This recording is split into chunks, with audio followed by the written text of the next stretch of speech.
the most expensive home on the planet. In the inner city of Mumbai, India, not far from the poverty-stricken slums, on the renowned Altamont Road, stands Antilia, the most expensive home ever created. This home ascends 27 stories, stretching 568 feet high, granting the massive structure with prime views of the Arabian Sea. In technical terms, the home is the second most expensive residential property in the world, considering Buckingham Palace is worth around $5 billion US. However, Buckingham Palace is considered a crown property, whereas Antilia is a private residence. And the most expensive private residential property at that, with some pricing estimates as high as $2 billion. Even still, any list in which a residence is preceded by Buckingham Palace pretty much guarantees that place is going to be over-the-top luxurious and is likely a house I'd love to move into. In this video, I'll take you on a virtual, informative tour of this ostentatious estate, while engaging all of 2 of your senses. In this massive home, there are several ceilings that are double or triple heighted, so the 27-floored skyscraper looks more like a 50 or 60-floored building. Can you imagine only being as tall as an ordinary 27-floor building? Laughable. On some of the lower floors, there is a multi-level car lot that can hold 168 vehicles, including Mukesh's precious RS5 Crore Maybach, a car for very important people. Somewhere in that car lot is also a car service station. But if cars aren't your style, don't worry. The home also has 3 helipads placed on the roof. Few things say billionaire like more than one helipad on the roof. Both the private car lot and helipads are violations of residential bylaws in Mumbai, but from what we can tell, no one has forced the billionaire's hand to make any changes. Above the car lot, you'll find an extravagant lobby composed of 9 elevators. Further up is a 2-story recreation center with a lap pool, a gym, a juice bar, a dance studio, and a yoga studio. Floors like these are how Jeff Bezos transformed his I sell books body to his I sell what I want physique. As you continue to ascend, you will eventually run into a spa and a ballroom. The ballroom is adorned with multiple crystal chandeliers that cover 80% of the ceiling, leaving a shameful 20% exposed and unadorned. To capitalize on the entertainment focus areas of the home, there's a movie theater that sits 50 viewers. There are multiple balconies and terraces with luscious gardens hanging over the sleek facade along the home. The vegetation attached to the sides of the building are meant to absorb sunlight in order to keep the interior as cool as possible. Hopefully that touch can put a dent in what must be a monstrous electricity bill. As if all this luxury wasn't enough of an escape from the hot, busy streets of Mumbai, the home comes fitted with an ice room equipped with a snow generator, meant to mimic a winter wonderland, a creative addition rivaled only by the likes of Willy Wonka. The immaculate structure was designed by architects Perkins & Will out of Chicago, and the interior design was overseen by an Australian company called Lighton Holdings. While the 400,000 square foot building is home to just 6, it's also meant to make room for a staff of 600 cooks, cleaners, and security personnel. So that makes the size of the mansion less excessive, right? I double-checked that stat, by the way, and I can confirm 100 staff per family member. The building is named after a legendary island, also called the Isle of the Seven Cities. The tale of this island originates from an old Liberian legend in which bishops fleeing from the Muslim conquest of Hispania escaped to an island and created 7 settlements there.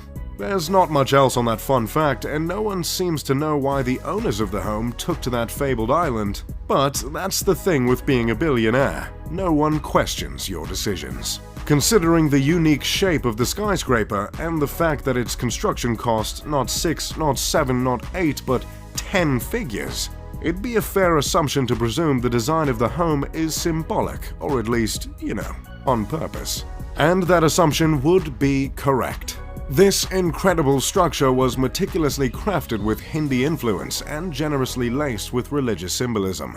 Within the 27 stories, there are 6 sections of the home that are meant to reflect earth, water, fire, air, sound, and light. These elements were placed from bottom to top as to mimic not Nickelodeon's Avatar: The Last Airbender, but the ascension to enlightenment. Throughout the mansion there are two reoccurring motifs: the sun and the lotus.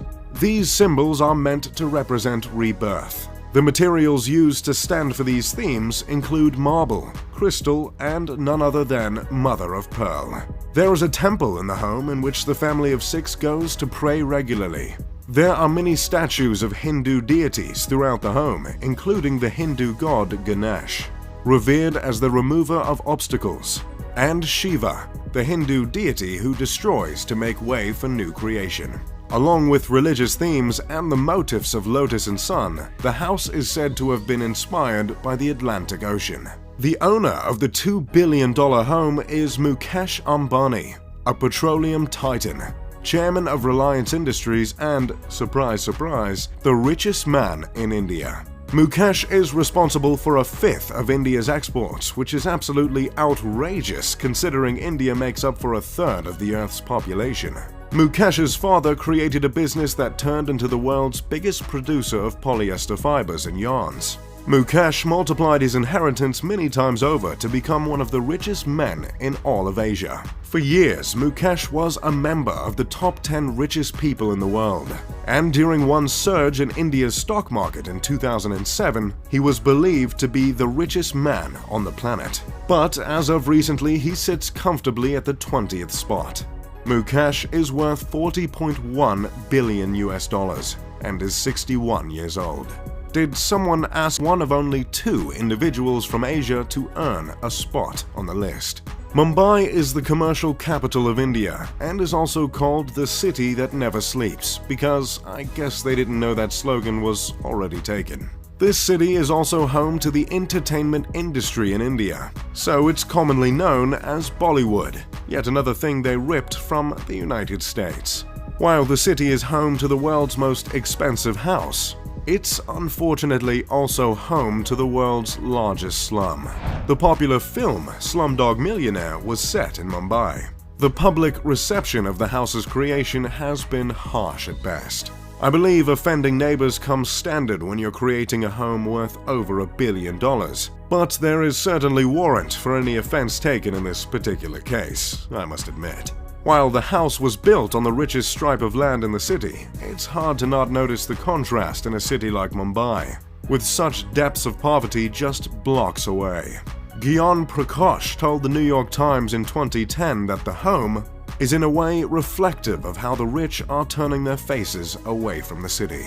In Mumbai, 40% of children under the age of 5 are underweight. The gap between the rich and the poor is as stark and vast here as any other place in the world. Still, there are some that bring up the charitable acts of the Ambani family, which include the creation of a hospital, when discussing the moral responsibilities of the family, not to mention numbers of the philanthropic ventures, specifically by Nita Ambani, Mukesh's wife. Which is great and all, but no one is going to ignore the gargantuan mansion towering over the city, or any of Mukesh's indulgences other than the mansion. Years before the creation of Antilia, Mukesh bought his wife an Airbus for her birthday for $60 million. He had the passenger jumbo jet refitted with a living room, a bedroom, satellite TV, a sky bar, and a spa. Unlike most families worth billions, the Ambani family owns just the one home as opposed to the expected several around the globe. Initially, the family shared a house with Mukesh's mother and brothers. But after Mukesh's father passed away of a stroke, he decided to break the bank on the 400,000 square foot home. The children of Mukesh and Nita all studied at universities in the States. Isha, the eldest daughter, recently graduated from Yale. Her twin brother, Akash, and younger brother, Anant, both graduated from Brown University. Not that I'm in any position to judge Mukesh as a father, but it's nice to see he raised 3 Ivy Leaguers. That's pretty much all I've got on Antilia and the Ambani family.